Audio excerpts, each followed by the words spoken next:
മനസ്സിലായല്ലോ അല്ലേ? അപ്പോൾ ഞാൻ നേരത്തെ പറഞ്ഞ എന്താണ്, ഇന്ന് ഭക്ഷണം തികയാത്തതിനാൽ ഞാൻ ഉച്ചയ്ക്ക് ഉണ്ടില്ല, ഉച്ചയ്ക്ക് കഴിച്ചില്ല എന്നാണ് ഞാൻ നേരത്തെ പറഞ്ഞത് അല്ലേ? അപ്പോൾ അതിൽ നമ്മൾ അങ്കിവാക്യം ഇപ്പോൾ എടുത്ത് എഴുതി കഴിഞ്ഞു. ഞാൻ ഉച്ചയ്ക്ക് കഴിച്ചില്ല എന്ന് അങ്കിവാക്യം നമ്മൾ ആദ്യമേ എടുത്തു കഴിഞ്ഞു. അതിനെ പരിഷ്കരിക്കുന്ന അങ്കവാക്യമാണ് ഇത്, ഭക്ഷണം കുറവായതിനാൽ. അതിന് എന്താ പൂർണ്ണതയുണ്ടോ? ഇല്ല. അർത്ഥമുണ്ടോ അതിന്? ഇല്ല. ഭക്ഷണം കുറവായതിനാൽ. എന്തു പറ്റിയെന്ന് അറിഞ്ഞൂടാ. ഭക്ഷണം കുറവായതിനാൽ രണ്ടാമത് വെച്ചെന്നാകാം. ഭക്ഷണം കുറവായതിനാൽ ഞാൻ ഹോട്ടലിൽ പോയി കഴിച്ചെന്നാകാം അല്ലേ? ഭക്ഷണം കുറവായതിനാൽ ഞാൻ അവിടെ നിന്ന് ഇറങ്ങിപ്പോയി എന്നാകാം, എന്തും ആകാം അല്ലേ? പക്ഷെ എന്താന്ന് നമുക്ക് അറിഞ്ഞൂടാ. പക്ഷേ ഇവിടെ എന്താ അർത്ഥം പൂർണ്ണമാണ്. അങ്കിവാക്യത്തിൽ എന്തുണ്ട്? അർത്ഥം പൂർണ്ണമാണ്. ഞാൻ ഉച്ചയ്ക്ക് കഴിച്ചില്ല. എന്തുകൊണ്ടെന്നൊന്നും അറിയില്ല. എനിക്ക് വിശപ്പില്ലാത്തതുകൊണ്ട് കഴിച്ചില്ല എന്നാകാം, അല്ലെങ്കിൽ ഞാൻ വീട്ടിലില്ലാത്തത് കൊണ്ട് കഴിച്ചില്ല എന്നാകാം, സമയം കിട്ടാത്തത് കൊണ്ട് കഴിച്ചില്ലെന്നാകാം അല്ലേ? എന്തോ ആകാം. പക്ഷെ ഇവിടെ അതിൻ്റെ ബാക്കിയുണ്ട്, അങ്കവാക്യത്തിൽ അതുണ്ട്. അപ്പോൾ മനസ്സിലായോ? അങ്കിവാക്യങ്ങൾ വേർതിരിച്ചെഴുതുക എന്ന് പറഞ്ഞൊരു ചോദ്യം നിങ്ങളുടെ പരീക്ഷ പേപ്പറിൽ ഉണ്ടാകും, ക്വസ്റ്റ്യൻ പേപ്പറിൽ ഉണ്ടാകും. അങ്കിവാക്യങ്ങൾ വേർതിരിച്ചെഴുതുക. അപ്പം നമ്മൾ എന്താ ചെയ്യേണ്ടത്? ഒരു വലിയ സെൻറ്റൻസ് ആയിരിക്കും, അതിൽ അർത്ഥപൂർണമായി ഏറ്റവും ചെറുതായ ഒരു സെൻറ്റൻസ് അങ്ങോട്ട് എഴുതുക, ബാക്കിയുള്ളത് മാറ്റി എഴുതുക. അർത്ഥപൂർണമായ സെൻറ്റൻസ് എന്താണ്? അങ്കിവാക്യമാണ്. അർത്ഥം പൂർണ്ണമല്ലാത്തതോ അങ്കവാക്യമാണ്. ഞാനൊരു ഉദാഹരണം പറയട്ടെ. എന്താണ് ഉദാഹരണം? വേനൽ കടുത്തപ്പോൾ കിണറുകൾ വറ്റി വരണ്ടു. ഒന്ന് എഴുതി നോക്കൂ. വേനൽ കടുത്തപ്പോൾ കിണറുകൾ വറ്റി വരണ്ടു. അതിൽ അങ്കവാക്യവും അങ്കിവാക്യവും ഒന്ന് വേർതിരിച്ചെഴുതാമോ? ഒന്ന് വേർതിരിച്ചെഴുതി നോക്കൂ, ശരിയാവുമെന്നറിയാമല്ലോ. ഏതാണ് അങ്കിവാക്യം? ആദ്യം നമുക്ക് അങ്കിവാക്യം എഴുതാം. ഏതാണ് അങ്കിവാക്യം? കിണറുകൾ വറ്റി വരണ്ടു. അത് അങ്കിവാക്യമാണ് അല്ലേ? അർത്ഥം പൂർണ്ണമാണ്. അപ്പോൾ അങ്കവാക്യം എന്താണ്? വേനൽ കടുത്തപ്പോൾ, അത് അങ്കവാക്യം. അപ്പോൾ അങ്കവാക്യം എന്ന് എഴുതിയിട്ട് അങ്കിവാക്യം ആദ്യം എഴുതണം. അങ്കിവാക്യം എന്ന് എഴുതിയിട്ട് ആ അങ്കിവാക്യം ആദ്യം എഴുതി വയ്ക്കുക. അതിനുശേഷം വാക്യം എന്ന് എഴുതിയിട്ട് ഒരു വരയൊക്കെ ഇട്ടിട്ട് അതും അങ്ങോട്ട് എഴുതി വയ്ക്കുക. അപ്പോൾ നിങ്ങൾക്ക് കിട്ടുന്ന മാർക്ക് 2 മാർക്കാണ് കേട്ടോ. അങ്കിവാക്യങ്ങൾ വളരെ സിമ്പിളായിട്ട് ചെയ്യാൻ പറ്റുന്ന കാര്യമാണ്. വേറൊരു ഉദാഹരണം കൂടി നോക്കിക്കോളൂ. വേറൊരു ഉദാഹരണം നോക്കൂ.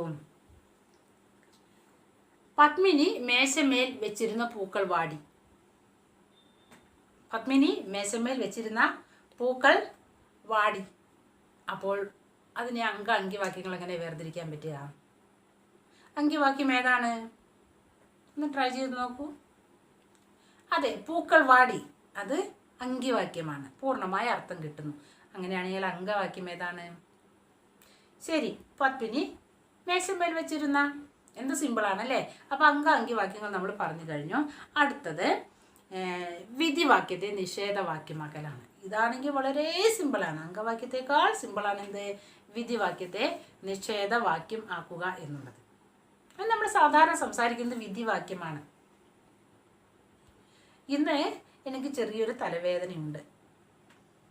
സാധാരണ ഞാൻ പറയും എനിക്കിന്ന് ചെറുതായി തലവേദനയുണ്ട് എന്ന് ഞാൻ പറയുന്നു. അതിനെ എന്താണ്? നിഷേധവാക്യമാക്കിയാണ്. നിഷേധവാക്യമാക്കുക എന്ന് വെച്ചാൽ എനിക്ക് തലവേദന ഇല്ല എന്നാണ് എൻ്റെ അർത്ഥം. എനിക്ക് തലവേദന ഉണ്ട്, അതിന് നിഷേധവാക്യം എന്താണ്? എനിക്ക് തലവേദന ഇല്ല. പക്ഷെ നമ്മുടെ പ്രശ്നം എന്താ അറിയാമോ? നമ്മൾ പറയുമ്പോൾ അർത്ഥം മാറാൻ പാടില്ല. നമ്മൾ നിഷേധവാക്യമാക്കേണ്ട എന്താ പറയുക? വിധിവാക്യത്തെ അർത്ഥവ്യത്യാസം വരാതെ നിഷേധവാക്യമാക്കണം. അപ്പം എങ്ങനെ പറയും? എനിക്കിന്ന് തലവേദനയുണ്ട്, എനിക്കിപ്പോൾ തലവേദന എടുക്കുന്നു, ചെറുതായിട്ട് എനിക്കൊരു തലവേദനയുണ്ട്. അതിന് അർത്ഥവ്യത്യാസം വരാതെ എന്നാൽ നിഷേധവാക്യമാക്കുകയും ചെയ്യണം. എന്ത് ചെയ്യും? അപ്പോൾ നമ്മൾ ഇംഗ്ലീഷിലൊക്കെ പഠിച്ചിട്ടുണ്ടല്ലേ, 2 നെഗറ്റീവ് ചേർന്നാൽ അത് പോസിറ്റീവാണെന്ന്. ആണോ? 2 നെഗറ്റീവ് ചേർന്നാൽ എന്താണ്? പോസിറ്റീവാണ്. അങ്ങനെയാണ് നമുക്കിവിടെ 2 നെഗറ്റീവ് സെൻറ്റൻസ് ചേർക്കണം. നെഗറ്റീവായിട്ട് 2 വാക്കുകൾ ചേർക്കണം. അപ്പോൾ ഇങ്ങനെ ഒന്ന് ട്രൈ ചെയ്ത് നോക്കും. എനിക്കിന്ന് ചെറുതായിട്ട് തലവേദനയുണ്ട്. ഇങ്ങനെ പറയും. അങ്ങനെ തന്നെ. ഇങ്ങനെയാണ്. എനിക്കിന്ന് ചെറിയൊരു തലവേദന ഇല്ലാതെ ഇല്ല. 2 നെഗറ്റീവ് സെൻറ്റൻസ് ഞാൻ നെഗറ്റീവായിട്ട് 2 വാക്ക് ഞാൻ ചേർത്തു. ഇല്ലാതെ ഇല്ല 2 ചേർത്തല്ലേ? അപ്പോൾ എന്താണ്? എനിക്ക് തലവേദന ഉണ്ട്, എനിക്ക് ചെറിയൊരു തലവേദന ഇല്ലാതെ ഇല്ല എന്ന് വെച്ചാൽ എനിക്ക് തലവേദന എടുക്കുന്നുണ്ടെന്നാണ് എൻ്റെ അർത്ഥം. എവിടെയെങ്കിലും പോകുമ്പോൾ നമ്മൾ പറയും നിനക്ക് പേടിയുണ്ടോടാ ദാസ? ദാസ നിനക്ക് പേടിയുണ്ടോ? വിജയ എനിക്ക് ചെറിയൊരു പേടി ഇല്ലാതെ ഇല്ല എന്ന് വെച്ചാൽ എന്നർത്ഥം എനിക്ക് പേടിയുണ്ട് എന്നർത്ഥം. എന്ന് പേടിയുണ്ടെന്നർത്ഥം. അപ്പോൾ അത് അങ്ങനെയാണ് നിഷേധവാക്യം ആക്കുക. അതിനും നിങ്ങൾ കുറച്ച് ഉദാഹരണങ്ങൾ കണ്ടുപിടിക്കും. ഞാനൊന്ന് പറഞ്ഞു തരട്ടെ. നിഷേധവാക്യത്തിന് 2 ഉദാഹരണങ്ങൾ പറയട്ടെ. ഇന്ന് മഴ പെയ്തു. ഇന്ന് മഴ പെയ്തു. എങ്ങനെ നിഷേധവാക്യമാക്കാം?